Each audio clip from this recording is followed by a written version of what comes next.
기도하겠습니다. 주님, 부족한 종이 주의 말씀 나눕니다.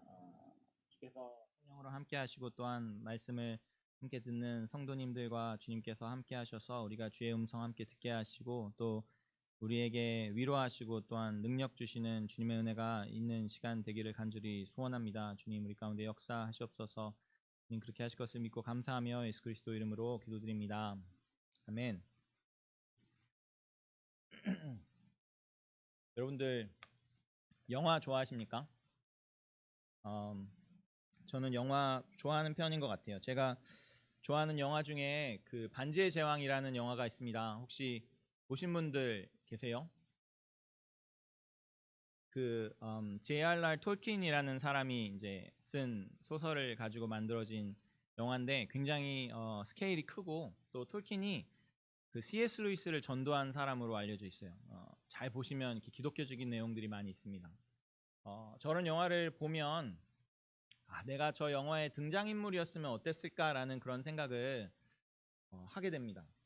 내가 저 영화의 등장인물이었으면 저 중에 어떤 인물일까? 그런 영화들을 보면서 또는 드라마들을 보면서 내가 영화의 한 인물이었으면 어땠을까라고 생각하게 되는 것은 영화가 참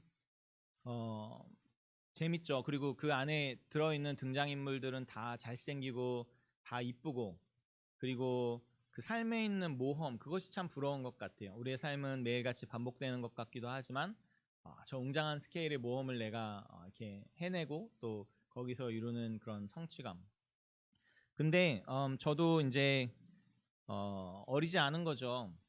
현실적으로 생각을 해보면 내가 만약에 저 영화의 등장인물이었다라고 하면 내가 과연 저 주인공 중에 한 명이었을까?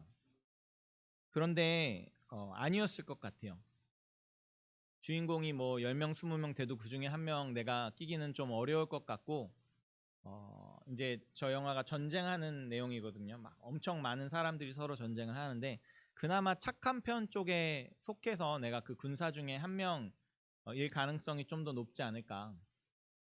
근데 그것보다 더 높은 가능성은 아마 뭐 농민, 약탈당해서 도망가다가 죽임을 당하는 그런 아무것도 아닌 그런 엑스트라 중에 엑스트라가 나일 가능성이 상당히 높다는 것이죠. 아마 인생을 살아오신 저희 성도님들께서도 아마 아시게 될 것 같아요. 제가 어렸을 때는 마치 제가 열심히 공부하고 내가 뜻을 이렇게 품으면 무엇이든 될 수 있을 것처럼 들었는데 또 살다 보니 인생이 내 맘대로 되는 것이 아니고 우리 중에 특별히 성공한 몇몇 분이라 할지라도 그래 봐야 죄송합니다. 77억 중에 한 명. 그리고 죽음 이후에는 무엇이 남습니까? 인생은 그만큼 허무한 것이죠. 제가 근데 이러한 말씀으로 여러분들에게 어떤 그런 낙담을 드리려는 것이 아니라 저는 내 인생이 대단치 않은 것이 엑스트라 중에 엑스트라라는 것이 하나님 안에서 우리에게 위로가 되고 우리에게 능력이 되는 것임을 좀 나누려고 합니다.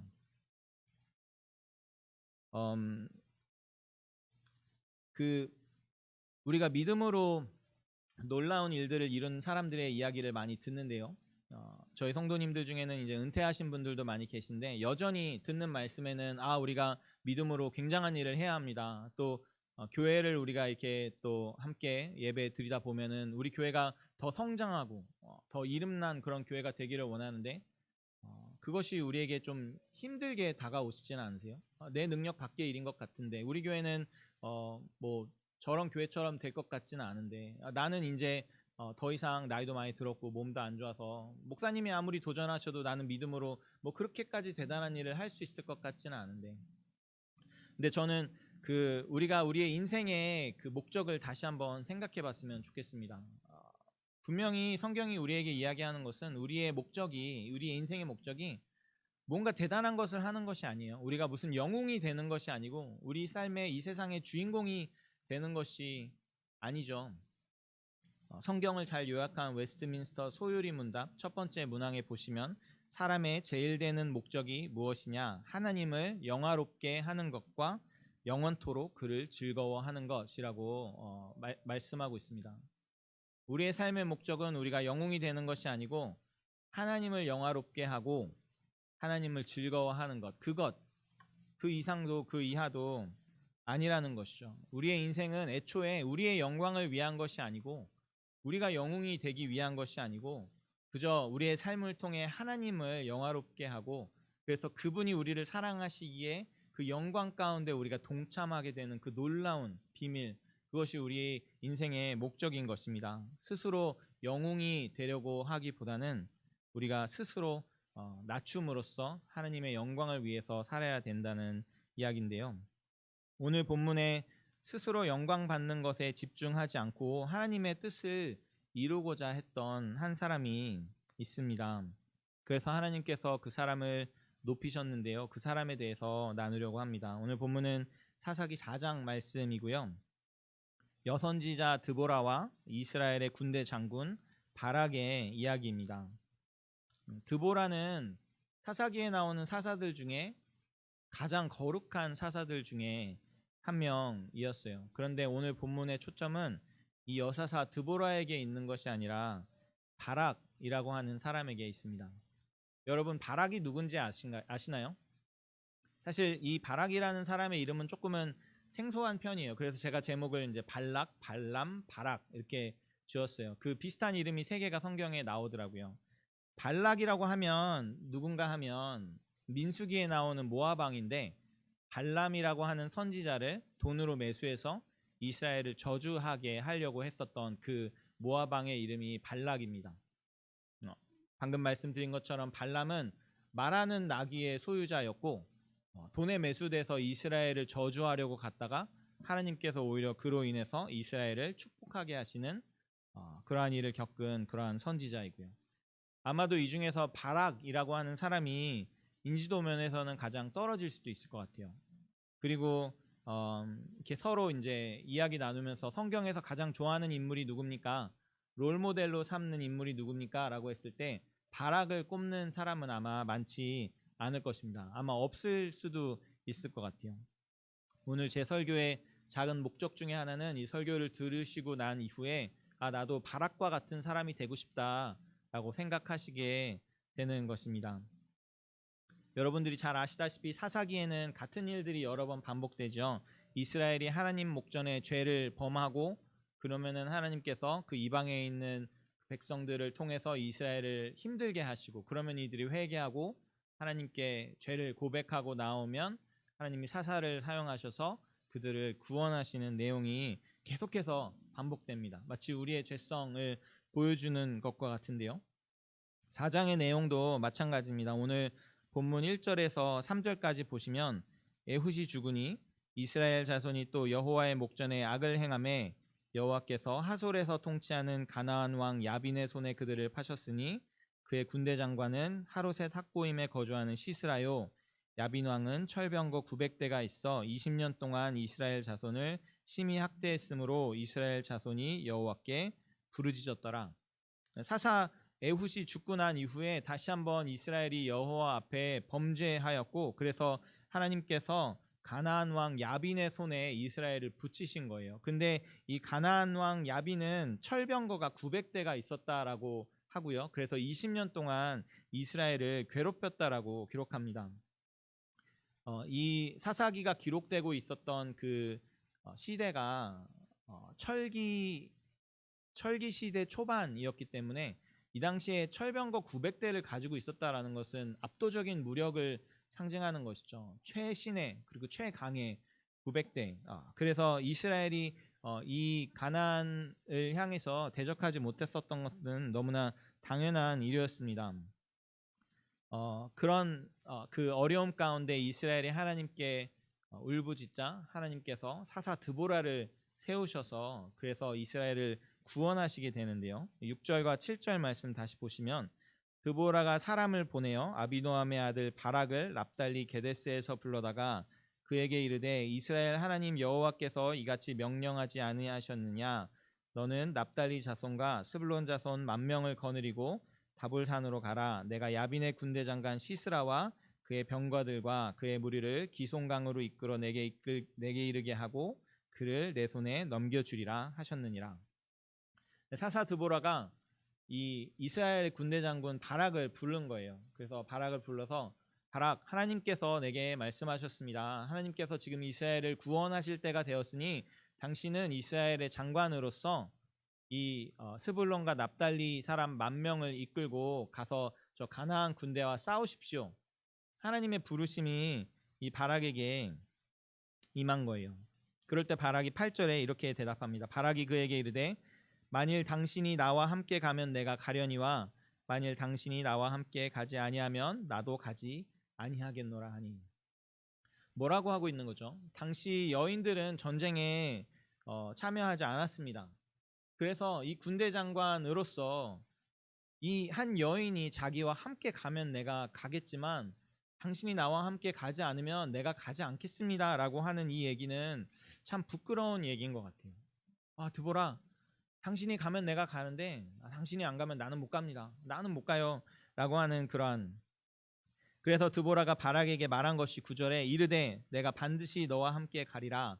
그러나 내가 이번에 가는 길에서는 영광을 얻지 못하리니 이는 여호와께서 시스라를 여인의 손에 파실 것임이니라 하고 드보라가 일어나 바락과 함께 게데스로 가니라. 그래서 드보라가 말하기를 알겠습니다. 바락, 내가 당신과 함께 가기는 하는데 당신이 이 일로 인해서 영광을 얻지는 못할 겁니다 라고 이야기하는 거예요.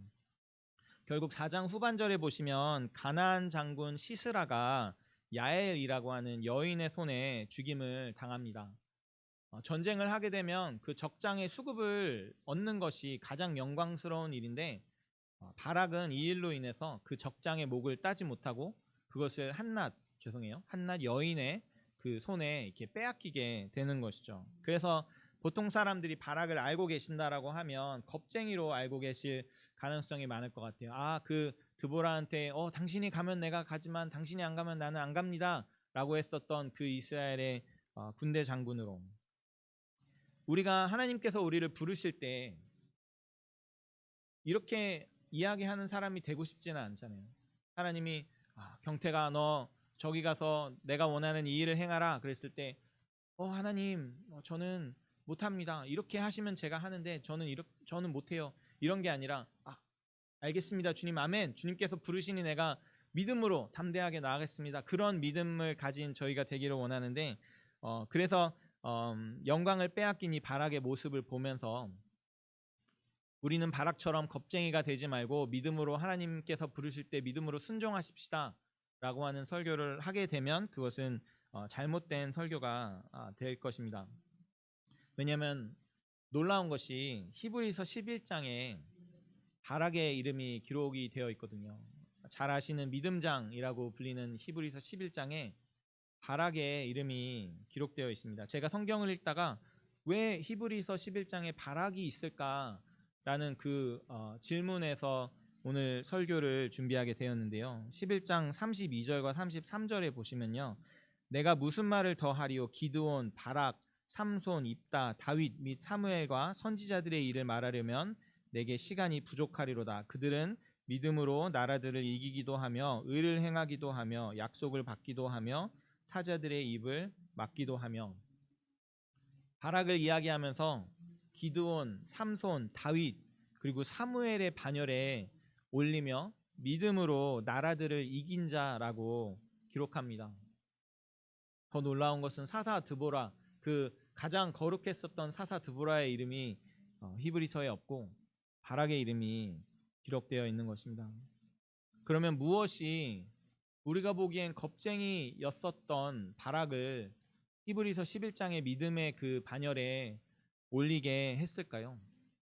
그것은 하나님의 말씀을 가까이 하는 태도였습니다. 바락에게 있어서 아니면 이 당시 이스라엘에게 있어서 선지자의 존재가, 사사의 존재가 그런 존재였어요. 그저 한 여인 또는 한 사람이 아니라 이때 사사가 상징하고 있었던 것은 하나님의 임재, 하나님의 말씀이었습니다. 그래서 바락이 드보라에게 당신이 나와 함께 가면 내가 가지만 당신이 나와 함께 가지 않으면 나는 가지 않겠습니다 라고 했었던 그 말은 하나님의 음성을 듣고는 내가 가겠지만 하나님의 음성 없이 나 스스로를 의지하여 내가 나아가는 일은 없을 것입니다 라고 하는 고백이었다는 것이죠. 자기가 군대 장군이지만 전쟁에 있어서는 이스라엘에서 가장 뛰어난 사람이지만 하나님의 음성 없이는 나는 아무것도 아니다. 매 순간 나는 하나님의 음성이 필요한 존재이다 라는 것을 바락은 고백하고 있었던 것입니다. 이 사람은 여자 뒤에 숨는 그런 겁쟁이가 아니었고 오히려 카리스마가 있는 그러한 훌륭한 리더였어요. 제가 성경을 통해 그것을 여러분들에게 보여드리고 싶은데 10절에 보시면 바락이 스불론과 납달리를 게데스로 부르니 10,000명이 그를 따라 올라가고 드보라도 그와 함께 올라가니라. 철병거 900대를 지닌 가나안과의 전쟁을 앞두고 이스라엘을 20년 동안 압제했었던 그 강력한 가나안과의 전쟁을 앞두고 바락이 스불론과 납달리 지파에게 가자라고 했는데 10,000명이 따라왔다라는 것이에요. 이러한 리더십이 누구에게 있습니까? 제가 교회에서 뭐 이런 청년들을 이렇게 리드하면서 우리 성경 공부하자라고 했을 때 10명 중에 뭐 5명, 6명이 따라오는 그런 리더십이 저에게 있었는데 이 열세, 압도적인 열세 가운데 스불론과 납달리를 불렀는데 10,000명이 누구를 믿고 따라왔을까요? 물론 하나님을 신뢰했지만 이 사람들은 바락의 그 카리스마 그리고 그 전쟁을 할 수 있는 역량을 바라보고 따라 나온 것입니다. 그리고 나서 바락은 드보라가 이야기하는 모든 말에 순종했습니다. 마지막 순간까지 하나님의 음성을 기다렸습니다. 14절에 보시면 드보라가 바락에게 이르되 일어나라 이는 여호와께서 시스라엘을 내 손에 넘겨주신 날이라 여호와께서 너의 앞서 나가지 아니하시느냐 하는지라 이에 바락이 10,000명을 거느리고 다불산에서 내려가니 전쟁을 치르는데 승기를 잡았을 때만큼 사람을 흥분시키는 때가 있을까요? 그리고 또 드보라를 같이 동행하기는 했지만 이제 전쟁이 한참 벌어지고 있는 이 상황 가운데 이스라엘의 군대 장군 바락이 전쟁을 하면서 전략을 짜고 또한 군사들을 움직이는 데 있어서 그때까지도 한 여인의 음성을 들을 수 있는 정신이 있었을까요? 근데 바락은 기다렸어요. 드보라가 자기에게 말할 때까지. 그래서 드보라가 일어나라. 지금 이때가 여호와께서 적군을 당신의 손에 붙이는 그때이다 라고 했을 때 이에 바로 순종해서 나아가게 됩니다. 바락은 하나님께서 드보라를 통해서 자신에게 말씀하실 때까지 기다렸습니다. 하나님께서 우리를 바라보실 때 우리에게 바라시는 신실함은 우리가 이 땅에서 영웅이 되는 것을 바라시지 않는다라고 생각합니다. 그 영웅이라는 것이 어떤 세상의 기준으로 봤을 때는 스스로의 능력이 뛰어나서 스스로에 대한 자신감으로 모든 것을 자기 뜻대로 임의대로 행하려는 그러한 사람이 아니라 하나님께서 우리에게 찾으시는 신실함은 하나님의 음성에 잠잠히 귀를 기울이는 것입니다. 그것이 때로는 겁쟁이처럼 보일 수도 있고 소극적으로 보일 수도 있고 요즘 세대는 자기 자신을 자랑하지 않으면 아무도 자신을 알아주지 않기 때문에 그렇게 자기 자신의 강점을 피력하는 것이 트렌드인 요즘 세대이지만 하나님께서 바라시는 것은 내가 나의 강함을 내세우고 의지하는 것이 아니라 오히려 나의 연약함을 주님께 고백하며 주님께서 나를 통해 일하실 수 있기를 간절히 바라는 것입니다. 하나님의 임재 가운데 거하기를 기뻐하는 사람입니다. 자기 자신의 영광을 구하지 않고 오직 하나님의 말씀에 순종하기를 사모하는 사람입니다. 순종을 통해 하나님의 뜻이 온전히 이루어지기를 소망하는 사람입니다. 바락은 우리 중에 누구보다도 영웅이 될 수 있는 자질과 기회를 갖추고 있었어요. 다만 그저 그냥 드보라가 이야기했을 때 가서 싸우고 그 적군을 때려잡았으면 영웅이 되었을 텐데 그는 아닙니다. 나는 하나님의 음성, 하나님의 임재가 나와 함께하지 않으시면 나는 가지 않겠습니다. 라는 겁쟁이 같은 그런 모습을 취했고 오히려 하나님의 음성을 듣고 순종함으로써 히브리서 11장에 자신의 이름이 올라가는 놀라운 역사가 있었던 것입니다. 여러분들이 그 영화의 주인공이 되신다면 여러분들은 그 영화에서 영웅이 되시고 싶으십니까? 아무래도 그 엑스트라 중에 엑스트라로서는 성이 안 찰 수도 있겠죠. 하지만 그곳이 하나님께서 우리를 부르시고 우리에게 맡기신 그 자리라고 하면 그곳에서 하나님의 음성 듣고 순종하는 것이 하나님께서 기뻐하는 것이 되는 것입니다. 우리의 인생 가운데 여러분들 어떤 놀라운 일들을 이루고자 하는 그런 마음이 여러분들에게 있으십니까? 그것이 하나님께서 주신 것이라면 너무나 감사하고 기쁜 일이지만 우리 사람에게는 누구나 다 나의 이름을 남기고자 하는 그러한 욕심이 있을 수 있는 것 같습니다. 이 땅에서 영웅이 되고 싶으십니까? 아니면 그저 하나님의 신실한 종으로 그 영광스러운 책에 내 이름이 기록되는 그런 사람이 되시기를 원하십니까? 저는 우리 온세상교회가 그런 교회가 됐으면 좋겠습니다. 그냥 막 좋은 교회로 소문이 나고 건물이 크고 사람이 많이 모이는 그런 것들은 그냥 다른 교회에게 양보해도 될 것 같아요. 그런데 우리가 정말 어떤 교회가 되기를 원하냐면 하루하루 우리 성도님들이 다 같이 하나님의 음성 듣고 어디에 있든지 무엇이든지 하나님께서 우리에게 원하시는 그 일들을 행하는 하나님의 신실한 그러한 종들이 되는 그런 귀한 온세상교회가 되기를 간절히 소원합니다. 우리는 그저 겸손하게 하나님께서 우리를 인도하시지 않으시면 우리는 아무것도 할 수 없습니다 라고 하며 오늘도 하나님의 음성 가운데 우리의 귀를 기울이고 그래서 하나님께서 원하시는 일들이 우리의 삶을 통해 우리 교회를 통해서 이루어지는 일들이 있기를 주님의 이름으로 축원합니다. 기도하겠습니다.